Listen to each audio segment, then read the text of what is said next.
back to the Scarlet Faithful podcast. I'm Aaron Brightman alongside David Anderson for week 2, previewing Rutgers against Miami of Ohio, 3:30 p.m. Saturday, September 6th on Peacock, everyone's favorite streaming network. Seen the online gripes already. It's football season once again. And first ever meeting between the Scarlet Knights and the Redhawks. Miami of Ohio obviously losing at Wisconsin in week 1, 17-0.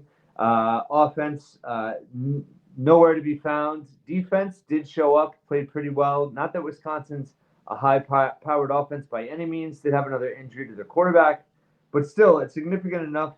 They held Wisconsin just 350 or so yards. It was a 3-0 game late in the third. It was a 10-0 game late in the fourth. So, this is a physical team. Chuck Martin's a veteran coach. He's had a lot of success. They've won. They've gone to the MAC championship the last 2 years. David, what are some of your initial thoughts on this matchup against Miami of Ohio for Saturday against Rutgers? Yeah, I mean, I think that most people are pegging this as opposite of Ohio a week ago in a sense of Miami is more of a defense-first team than they are an offense-first team. And so will their defense be able to slow Rutgers down better than the Bobcats did a week ago? And then vice versa, will their quarterback run wild and be a true dual threat against Rutgers like Parker Navarro was last week in the form of Dequan Finn? So that's kind of like the high-level storyline. And especially when teams have only played one game, it's hard to argue that that's probably the number one thing that we should be looking out for in this game. Yeah, the one thing that jumped out at me in the stats for Miami of Ohio against Wisconsin is they held them to under 4 yards per carry on the ground. So I thought that was pretty respectable. Rutgers obviously having success with Campbell as well as Raymond in game 1. Shiano touched on Jashawn Benjamin wanting to get him more carries in the week 2 presser on Monday. I guess from a tactical standpoint, how do you anticipate Rutgers is going to attack Miami of Ohio offensively? So, I mean, Miami of Ohio's best player on defense is Eli Blakely, who's a safety, kind of a do-it-all type of guy. They have more experience back in their secondary, but Rutgers should probably try to win in the middle in the trenches because as well as Miami of Ohio did last week against Wisconsin, they are undersized at the defensive tackle spot. And Rutgers is going to try to at least figure out early if they can impose their will in the middle of the field there. And if so, then everything else is going to open up. What you'll see from Miami of Ohio is that they really do defend inside out. And that's kind of where their strategy on offense as well is to be inside out. So on the defensive side, they're going to do what they can to not let you run up the middle. So they'll just keep moving guys in the middle, if however many it takes, and then kind of dare you to throw outside.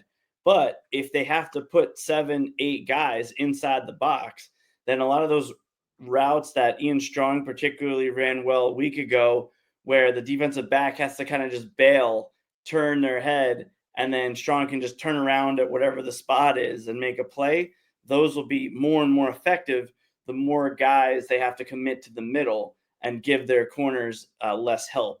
So I think that's the straightforward game plan, and that's kind of the bread and butter of Soraka and Shiano, like what they want to do anyway, which is try to establish the run in the middle of the field, and then that'll open things up for the pass on the outside. And now with some of the dynamic running backs Rutgers has, potentially even be able to run to the perimeter. And I think, again, that's kind of like an oversimplification because obviously if you're too obvious with what you're going to do, it's not going to work. But I do think that's going to be important. And then assuming that routes are trying to be jumped by Miami of Ohio, Ethan might have to complete 1 or 2 vertical routes down the seam or down the sidelines just to make them respect it. That's one of the things Wisconsin did not do. And therefore, it allowed Miami to kind of do what they wanted. Now, Wisconsin was playing with a backup quarterback for most of that game, so they were a little hesitant to kind of attack in that way vertically. But Rutgers may need to do that to open things up. And then, again, there's a lot of other wrinkles you can do off of that. Throw it to your tight ends, some more slot receiver action. But, this is kind of a game where you're going to have to make them defend as much of the field as possible, or you're going to just bully them in the middle and open up running lanes that way. Yeah, good points. I wanted to ask you about Cali Manis. Obviously, has struggled with some accuracy throughout his career. Was definitely better towards the end of last season, but still hasn't had a year where he's completed 60% of his passes. Was 18 of 23 in game one. Certainly encouraging.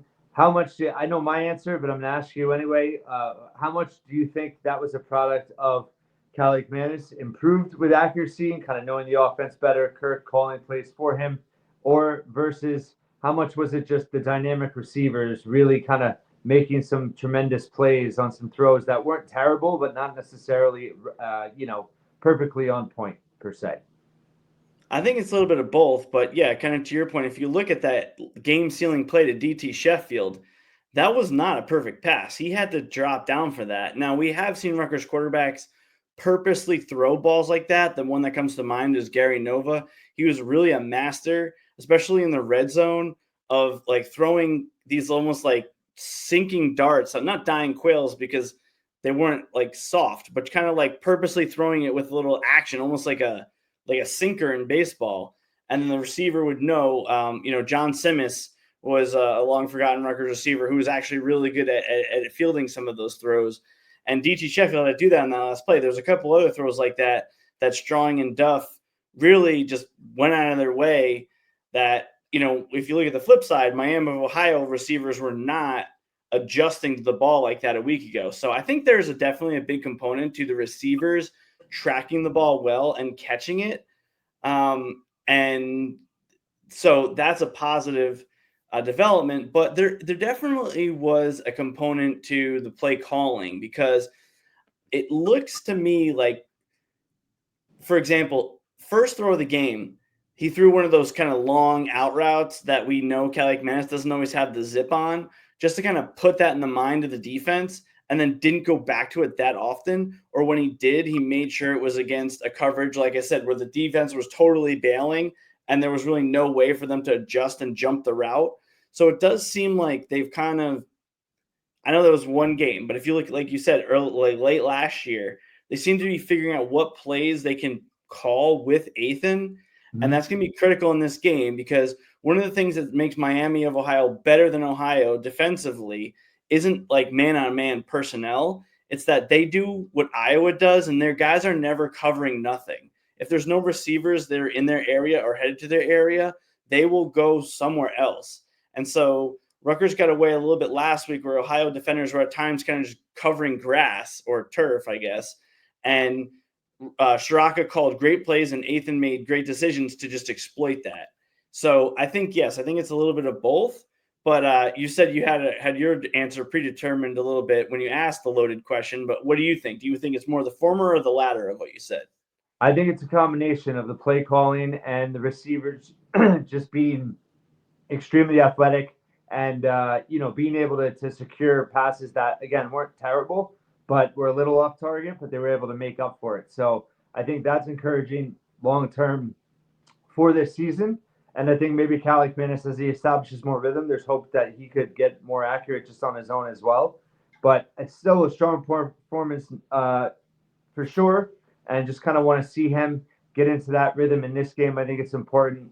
I think for him, he's definitely a rhythm quarterback. And the more accurate he can be early on, it really helps him settle in and establish in this offense. I think especially now with, I think they're going to look to dictate things through the air early on in games, vice versa to kind of in years past the run game. So we'll see. Let's flip to the other side. Can we just wrap the offense real quick? Oh, yeah, go ahead. The most destructive guy for anyone who watched that Miami of Ohio versus Wisconsin game was our defensive end, Adam Trick. He was kind of a rotational piece last year. I think he only had like maybe 5 tackles for a loss, but he had 2 sacks against Wisconsin and generally disrupted, I think their 3 – basically made the play that put them behind the chains or ended the drive on the first 3 or 4 drives of the game. He was completely dominating the left tackle for Wisconsin. And if you listen to any Wisconsin podcast, radio shows, post-game, anything, they all say the biggest problem that they had was their left tackle spot. So there's going to be a good audition this week, whether it be Needham, Chin, anybody else who gets reps at that left tackle spot, because if they can't control him, a guy who's, 6'4", 240, 250 maybe, then we're going to have, sign of things to come, and Rutgers going to have to keep backs and keep tight ends and things like that. Wisconsin did a terrible job of picking him up if he was to come in. The other thing their quarterback did a terrible job was just running backwards. So what Athan's going to have to do is he's going to have to make sure he stays in the pocket, trust his lineman will keep that pocket, because if you just run backwards, the Miami of Ohio defensive ends are smaller and quicker and good at disengaging blocks, and they're just going to keep going around the outside until they get a lane. So you have to really trust your tackle to just keep pushing the guy out and not just keep backing up, because Athan got away with it on that last drive when he was bailed out by a penalty against Ohio on that third down. When he did that exact thing, he rolled back, and even to the side. Whereas if he would have just stepped up in the pocket, the right tackle in that case, I believe it was Taj White, might have been a tight end, but I think it was Taj White, was riding the guy outside, but Athan gave him an angle by just running backward. And so that's really maybe the biggest X factor when Rutgers has the ball is, are they able to create that pocket? Is he able to stay in there? Because, again, Rutgers' advantage is their linemen are bigger than the Miami of Ohio defenders. So you have to use that to your advantage. And if you let them just disengage off blocks, then that doesn't work. Similar thing when you run toss plays or go outside. Their guys are small and quick and good at disengaging, and they were just stopping Wisconsin when they would try like these tosses or like these weird reverses. Like a straight jet sweep is fine, but if you try to get too fancy and create like a zone blocking scheme, they were sinking in there. And so, again, it more starts on that defensive end with Adam Trick, but it's kind of a theme throughout that use your size to your advantage. Don't let them use their quickness to your disadvantage. Yeah, that's a great point. And their coach, Chuck Martin, as you and I talked offline, we both watched his press conference. He was talking about being more physical as an offense and how he was disappointed with that part of their inefficiency in that area. But last thing about the Rutgers offense, 5 consecutive games with scoring at least 30 points. The last time they did that was 2008. The last time they done 6 was the end of 2006, early 2007. So that would be something to watch for. And hopefully this offense could generate 30-plus points pretty consistently this season. Let's go to the Miami, Ohio offense versus the Rutgers defense. You mentioned Dequan Finn before. He struggled mightily against Wisconsin. They obviously schemed to really not allow him to run it all. He had 3 years of roughly 5 yards per carry and about 500 yards rushing as Toledo's quarterback. He certainly is a dual threat.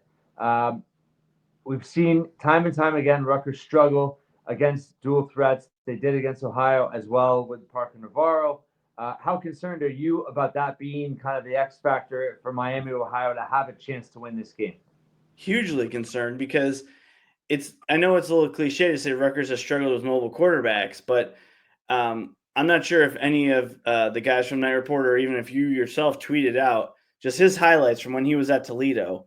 I mean, there are plays where one guy loses contain and he's gone.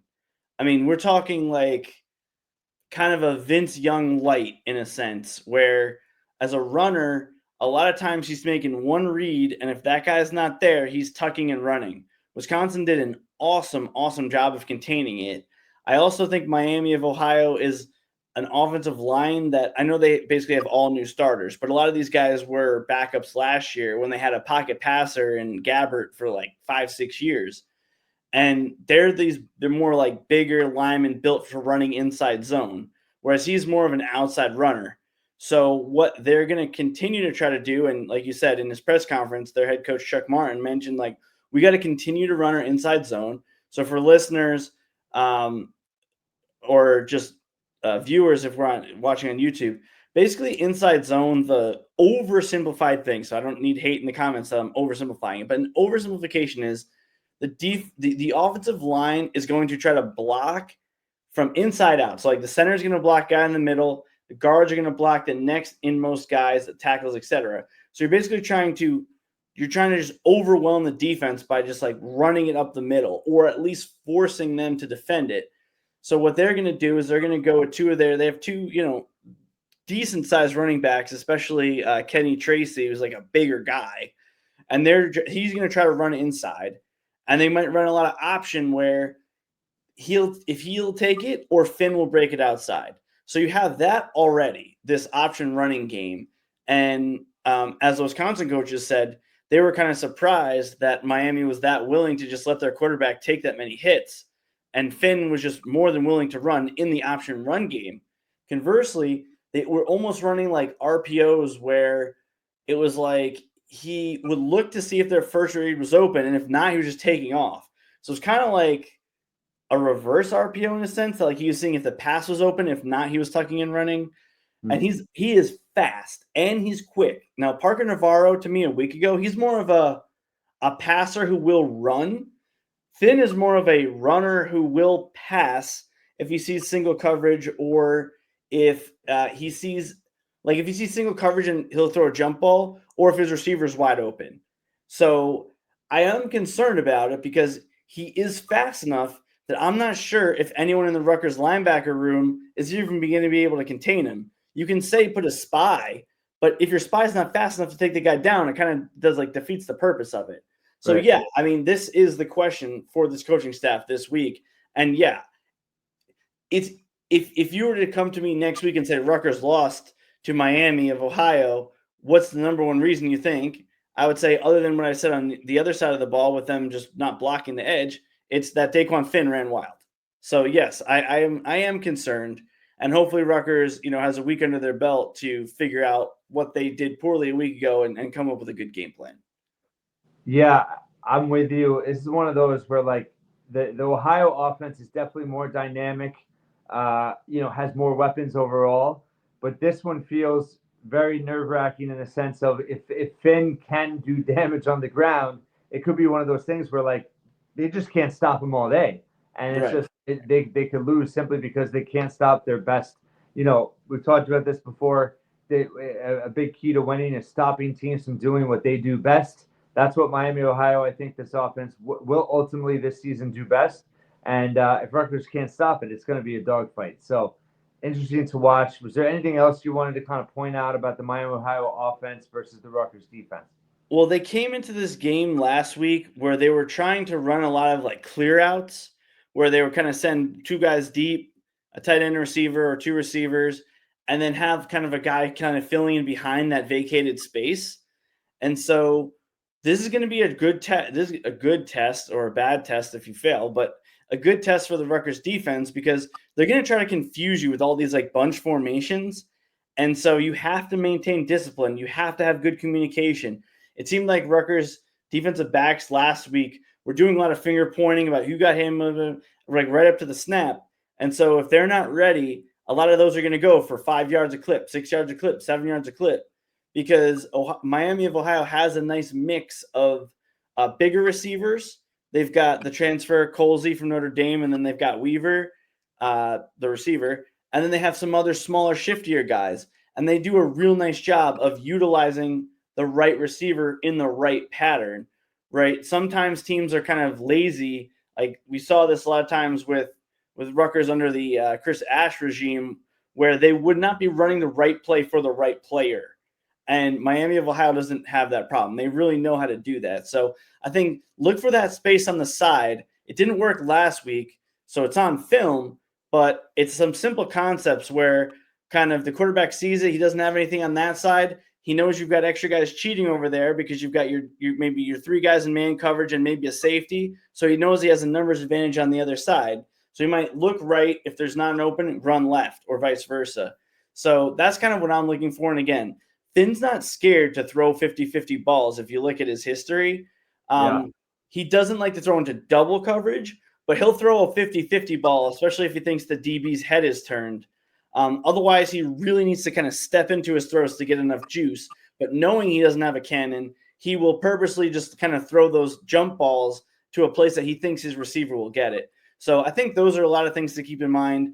And again, if Wright can move Rutgers in the middle and push Rutgers back with their bigger offensive line, then all this other stuff opens up. All the angles we talked about a week ago that Navarro exploited will be open. But if Rutgers can hold that, then that really limits what they're going to be able to do in terms of attacking the perimeter, and it will make those throws longer and those runs like you have to go further outside, which gives the cavalry more time to arrive. So, yeah, I mean, I think the spread's a little high because I do see a scenario where Rutgers will have equal trouble that they did a week ago.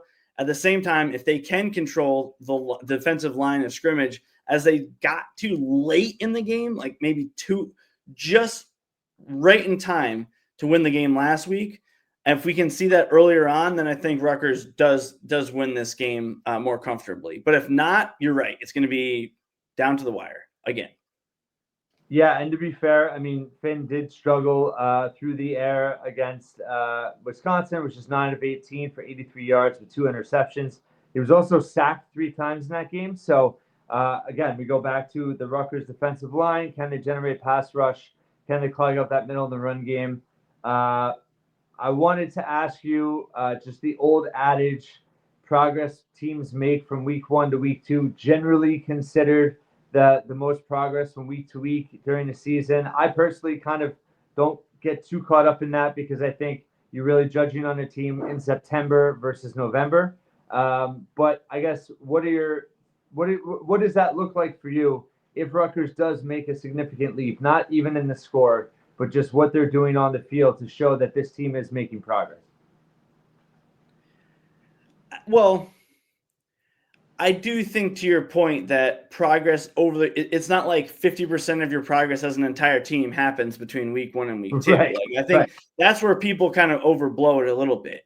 Yeah. But it is, if you were to say from 1 week to another, the biggest jump probably for a lot of teams. Now, I think Rutgers were a little spoiled because they generally do so well when they have a bye week or extra preparation. So maybe for them, they kind of, when they have extra 2 weeks of time versus 1.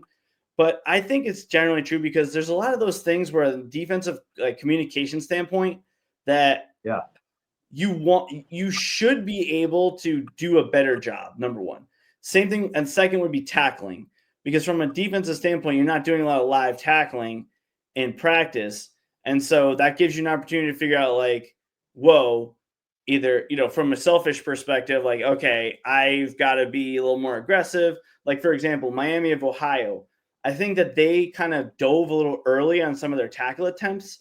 And if Rutgers backs or receivers just kind of keep powering through, they might run through some of those tackles from some of these lighter defensive backs, for example. Like Ian Strong and KJ Duff, like, if they did a good job protecting themselves from taking big hits last week, but like they might be able to power through some kind of late tackle attempts. Or DT Sheffield, he's not a big guy, but he's kind of a compact, sturdy guy.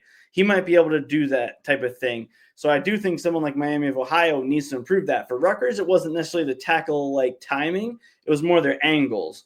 And so perhaps the game speed will help them clean that a little bit up. But on the flip side, certain things you can improve. Like if your team's not fast, your team's not fast. And I know we talked a little bit about it on the postgame show, and I was invited as a guest for Night Report's postgame show. Is like, if this is the speed that Rutgers has on defense, where kind of something we talked about over and over and over again, you don't have anybody except for maybe Jet Elad, maybe Kai Sanders, who are kind of fast for their position, then you can't change that in 1 week. You could play Al-Shadi Salam a little bit more in corner to get a little bit of speed on the field, a little bit more, for example. But, like, it's a team-wide issue. Like, you can't fix that from 1 week to another. And then the offensive side, I think Rutgers has very little to clean up. Really what you would expect is if they had to, if like Miami of Ohio, their routes are bad, they're a little too curly when they should be sharper, things like that. Rutgers did a great job in week 1. So I don't really think there's going to be much improvement from week 1 to week 2 from the Rutgers offense. The only question is, can they add more kind of wrinkles in the playbook? Like, instead of just, having Colin Weber do that same motion and block, can he catch more passes, or Kenny Fletcher, cross action, things like that. So that's kind of where I feel like, yes, I agree with your point that it's not like the team is a different team week 1 to week 2, But yes, in a vacuum, like what week do you improve most week over week? It would probably be this because of those things. But again, my concern is that Rutgers, the things that they did not do well, other than maybe tackling angles, maybe some DB communication, like I don't think those are things you can improve like in this situation. Yeah, well, and that's something we've talked about. I mentioned it. I think it was after the game, actually. Just in terms of if size and speed is an issue, you could have the best coaches in the world, but if you're deficient in those areas, how much better you're going to get. I've kind of talked myself into what you just said, where players are kind of the speed of the game a little bit, maybe had them out of position at times. With film review, with kind of getting their feet wet now, first game together as a defense, a lot of new personnel that we'll see kind of stronger footing in this game, and less mistakes in terms of positioning, bad angles, all that, and that it's not a scheme issue, it's not as much size and speed. It's more of just this team kind of learning how to play together and be in the right spots. Maybe that's some of the case here, but I think Finn is kind of the X factor in when you have a quarterback kind of running all over the place. It's going to be hard for them to hold. I could see guys getting out of position that way, and like you said, generating the speed issue. If they can't catch him, they can't catch him. So it's going to be fascinating to watch. And I think offensively, I'm looking for consistency to see those playmakers have back-to-back strong games, Ethan to be accurate 2 games in a row, for the offense to continue to kind of keep the defense off balance, continue to kind of evolve as an offense in their playmaking and play calling, and diversify a little bit. So I think there's a lot to watch on both sides. Any closing thoughts for you here heading into Miami, Ohio on Saturday afternoon?